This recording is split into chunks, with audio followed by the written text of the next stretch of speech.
what do you call them things where you go like that and you can move it? You see them metal things, them exercise things? This is Al Forn for Oosh TV here at Steel City Gym in Sheffield with our brand new signing, 10 days out from his rematch against Bilal Fawaz, Mr. Junaid Bostan. How are you, sir? I'm all good, thank you. Pleased to be here. How are you?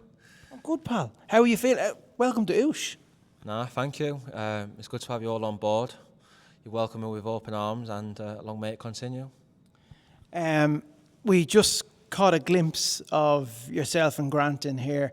Obviously, we're at the not at the thick of it in regards to the camp. We're at the tail end of it.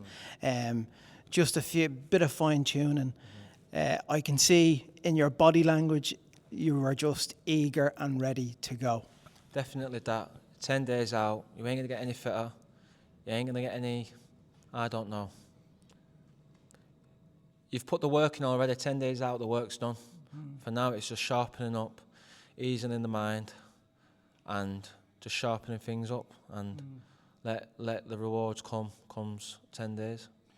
We were speaking about like different TV series and movies. Is that kind of a distraction to you as well? Because obviously you have to be zoned in, locked in before a fight like this. You were talking about watching the likes of House of Guinness and all the gangster movies that you like watching too.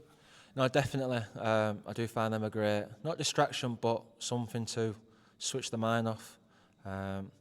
Like yourself, I'm a big fan of the gangster films, Godfather of Harlem. That's a good series. Things like that, I do enjoy them a lot.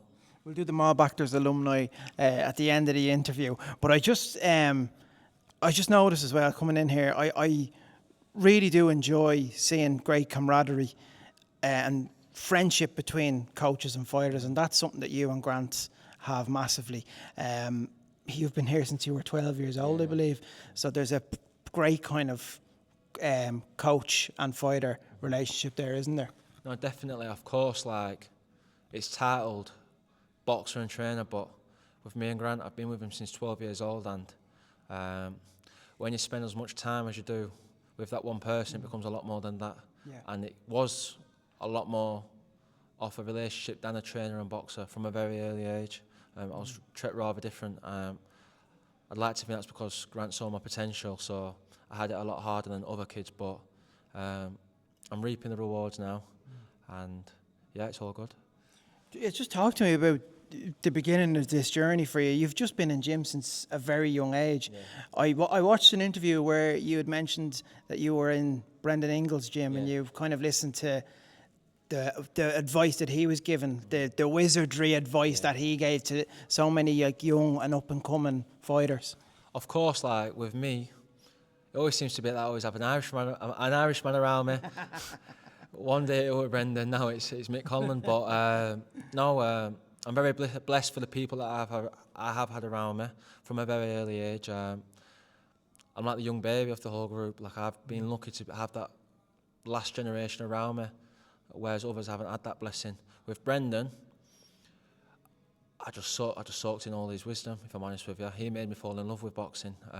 His storytelling, there were times where I'd be going to the gym to train, an hour and a half would go by. I've been sat on his step at the end of the gym, just listening to his stories, and then I was wise enough and bright enough to be like, oh, he's told me about Nassim in New York, or he's told me about Johnny Nelson here. So then I'd be going home on YouTube and then just spending all my days just soaking it all in. So I'm very grateful for them experiences. And with Grant, he's just tailored me and made me into the boxer I am today.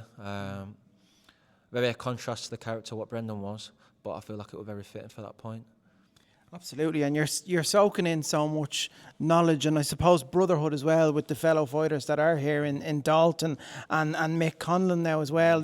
We've seen you hoisting Mick Conlon up above your shoulders in Dublin after that triumphant win for him. Like, the two of you have really become really good pals in here, haven't you? No, definitely. People come into your life when, without no mistake, and I feel like Mick Conlon's definitely one of them people. I trust him. He's been there, done that throughout the amateurs and with the pros, so he knows what's what, and you can definitely listen to his advice. Because some people, they give you advice, but it's not being there, done that, and you almost question what they're telling you.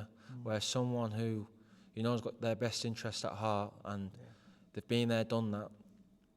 You don't pay someone to tell you yeah, you pay someone to tell you no. Do you know what I mean? Like with me, I've got, I'm very hard-headed and I'm very stubborn, so it takes a lot for me to deter away from what I feel like I should be doing. But with someone like Mick, if he tells you no, you may not necessarily agree all the time, but you'll take his word and you'll come to understand why.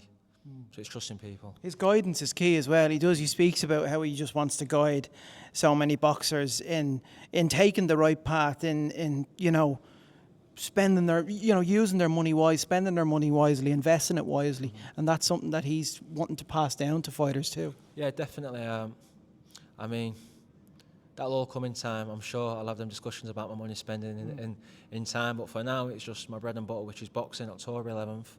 I look for nothing less than a win. Boxing's it's a dirty game, a dirty business. I knew that going into it, but then there's one thing hearing it and listening to people's lessons, but then there's one thing experiencing it. And when you come to understand that, you cherish those who are around you, who you can trust. And I have them people around me. So no, I really look forward to October 11th and putting them lessons to show. Let's talk about it. It's a highly anticipated rematch.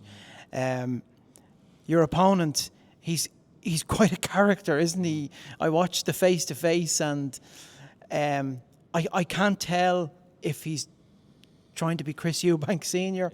or a Bond villain. I don't know, but what did you make of that when you were filming that face-off with him? Well, you said it very well, a character. Take it with a pinch of salt. He's playing the game rather well. He's bringing more eyes onto the fight, which will work in my favour once I get the W. And like you said, it's very highly anticipated. 10 more days.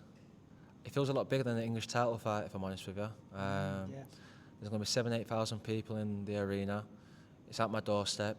I'm co-headlining on a massive show. I find it rather fitting. So I'll let the boxing do the talking. And for as far as what I took off what he was acting like, again, it's an act. Take it with a pinch of salt. It's rather irrelevant. Once we get in the ring, we've still got to fight, we've still got to throw hands. So that's where it'll matter. Obviously, he could say the same thing as well, but there is a sense of familiarity now between the two of you. You both have fought. Going into this fight, is there anything, obviously you're not going to reveal it to me now, but are you working on a couple of new things where you think, oh, I can get him this time round, you know? I'm confident. Yeah. If that's what you're asking me, no, definitely I'm confident. Yeah. 10 days out, I'll let that do the talking. And as for to say that he could say the same, I don't think he can. Because I'd like to think I come off as transparent and honest. Yeah. Whereas he can't do the same. I think he says things what are very fitting for that moment in time to make him look good. But then 2-3 minutes down the line, he's contradicting himself. Yeah. So it's very theatrical. Very theatrical. Well, I'm not hating on it. I'm just saying it for what it is. Yeah. And once you see right through these things, you don't pay it no mind. Yeah. I think you handled it pretty well. No. You know, I think it was an interesting. People forget, like, I've just turned 23. Yeah. That fella's in his mid-30s, so he's got a lot. You've got to give it. He's got a lot more experience on me and a lot more years ahead of me. So he's going to be trying. He's rather trying to patronise me and speak down to me. I see right through it. Yeah. It's fine. It's not phasing you. What are you envisioning next Saturday, October 11th? What's the method of victory that you've been just running through your mind the last couple of weeks? Many things, but everyone loves to say that they love to get the knockout. I'd love to get him out there within the distance, but I am more than prepared to go 10 rounds. Whether that's 10 rounds with ease or going in the trenches regardless. Like, I see a Junaid Bostan win and triumphing. Yeah, definitely. Junaid, I just want to get your thoughts as well. Obviously, it's a very sad passing of Ricky Hatton a few weeks ago. A tragic loss to not just British boxing, but globally. No. Just a massive name. Just how big of an inspiration was he to you in growing up and watching boxing? A massive inspiration, not in terms of my boxing style, no, but as a person, as a character, how he conducted himself, how he was very open with his struggles and was an open book. a massive inspiration. I've had the pleasure to meet and be around his company a lot of times. One what really does stand out with me was when I went to the public workout when I fought in Manchester, and I had my sister coming into the ring, and beforehand he was doing my sister's gloves. There was also another time where during lockdown he was doing a show in Sheffield, and they was having an afters, and I was around his company, and he was very welcome, very open. Never thought it was above anyone else, and I feel like a lot of people can take as to see that everyone has their struggles and everyone has the demons. Yeah. It's just facing them head on. And if a man can live the life what Ricky Hatton did in the short amount of time he was here and still have them struggles, then us as people can also face ours and understand that. Take every day as it comes and don't take life for granted. He had a lot coming. I know he had the fight in Dubai as an exhibition. I know a few of his personal friends, and they always spoke very well of him. Yeah. The fella spent more time in Tenerife, and he was here. Do you know what I mean? That just shows you the humility of the man. Yeah. That fella could afford to go X, Y, and Z, tropical X holidays, but there he is on a strip in Tenerife. So it just shows you the humility and humbleness of the man. And I definitely do take experience. And like they always say, there'll only ever be one Ricky Hatton. Absolutely. And you got an abundance of that humility as well. And very, like I've gigged with him before, and I remember he did a show. Yeah. And usually those sportsman dinners, there's an MC there to speak to, the key sportsman on the night, but he just got up and did a stand-up show. Yeah, exactly that. And people can see through people. Like, it's all right putting on that act as the humble, nice bloke, but when you are that, people see it for what it is, and I feel that's why people took to him as well as they did, because again, he was one of our own. He wasn't trying to be anything else other than Ricky Hatton, and he stayed true to his roots. I understand, as much coin as he had, he was only 10-15 minutes away from his estate where he grew up. So very inspiring, definitely. Just staying on the route of inspiration as well, just this city is just full of boxing heritage. We talk of fighters like Kell Brook and Naz. Surely they're just massive inspirations for you in your career too. Yeah, definitely. And the thing is, I've been grateful and blessed with the opportunity to be around them from a very young age. Yeah. Like, again, when I was in gyms from 7, 8, 9, I was going in at 4 or 5 p.m. when all the pros were training. And I must have been a nightmare, if I'm honest with you. Imagine they've got all these fellas in the ring, yeah, body sparring. Then my little ass is jumping in, trying to sneak in, yeah. And there'll be an odd number, so there's 9 of us, yeah. And then I'm the odd one out, and I'm like, right, next minute, when they go change, I'm going to jump on one of these. And 9 times out of 10, it is going to be either the Kell Brook or the Junior Witters or Kid Galahad or these fellas what you're trying to spar, because you're always trying to compete with them. And that was my nature, like in mind. I'm like, well, I want it better used. I'm half the size. I'm up to the hip, and I'm so thinking, I want a body spar used, so I can go home and tell my dad and tell my mum. But again, I've been very grateful to have these experiences, even from a stance of where they was having their fights. I'd sneak in carrying in their boxing bags, not paying for a ticket because I couldn't afford it, and then just being around the pro environment of getting the hands wrapped, watching how. Not that I was conscious of what I was seeing, but because I've been around it from such a young age, as I get to the point where I was doing it, it was second nature. So despite me being 23 years old, I've been around that environment from a very young age, and I'm grateful for it. And like you said, Sheffield's well renowned for its boxing. The Ingle Gym. Of course, there's other gyms around now, and I feel like it's our turn now with Grant Smith, Dalton, obviously Mick Collins being in, Sonny's done his thing, I'm doing my thing. We have to continue that route. And again, I'm proud from being from Rotherham. I'm born and raised in Rotherham, but at the same time, I spent as much time in Sheffield as I had in Rotherham. So for me, it's intertwined, and I will represent the pair of them very well.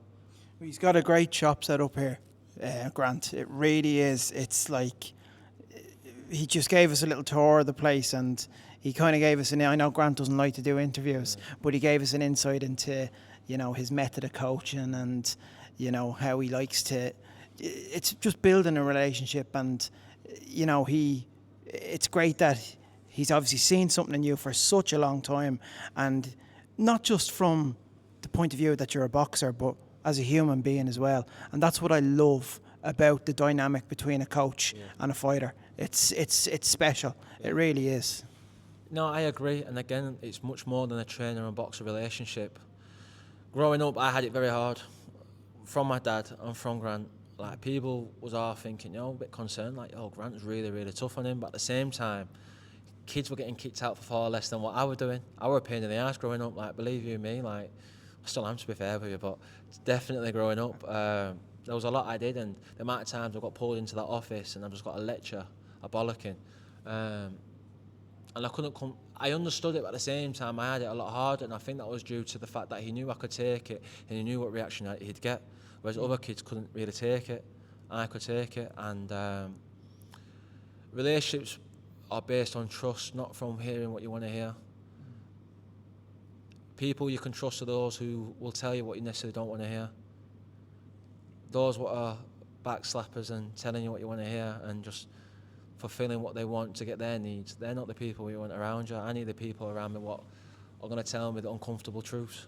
Honesty is the best policy. It's the best policy. It's easier said than done, because a lot of people say that, and then when it comes to it, when they don't hear what they want to hear, they go, they drift away from it, and they almost want comfortability of knowing what they say goes. Whereas me, I have that humility of keeping the elves around me and staying my feet on the ground. I love it, mate. I love it. Listen, I'm going to just quickly move to the alumni of Mob Impressions. You and Mick Conlon, big fans of all the mob movies, all the De Niro's and all of that, I know I don't do the mob movies as much anymore, although I did do a movie where I played two characters. I don't know why I did that, but it is what it is. And I know you like me doing the Pacino. But I know that's the older version of Pacino. What about the Godfather? What about the Godfather? Fredo, you broke my heart. Fredo? Don't be giving me a kiss, no. Hey, don't be giving me a kiss. Don't be giving me a kiss of death. No, we'll keep going now. Hang on, Junaid, I'm doing Vito Corleone. This man's great. He's a great boxer, a great kid, and he's got a bright future ahead of him. I'm looking forward to your fight. And I said I'd bring in some Joe Pesci. How you doing, Junaid? I do this impression all the fucking time. Let me tell you, it's great to be here in Steel City, We were welcomed by Grant. I gotta tell you, I love Grant. He's great.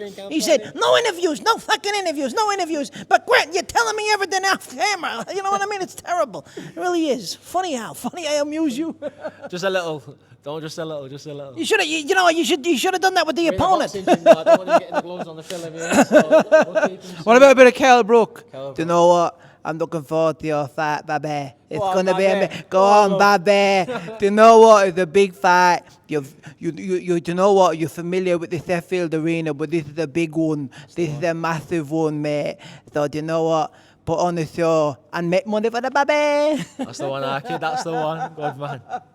Love it. Listen, Junaid, we can't wait for your fight. October 11th, the highly anticipated rematch. Just sell us the fight and tell us what you're going to do on that night. Before any of that, 3-4 years ago, I was pestering him to do all that for me a few years ago in Dubai.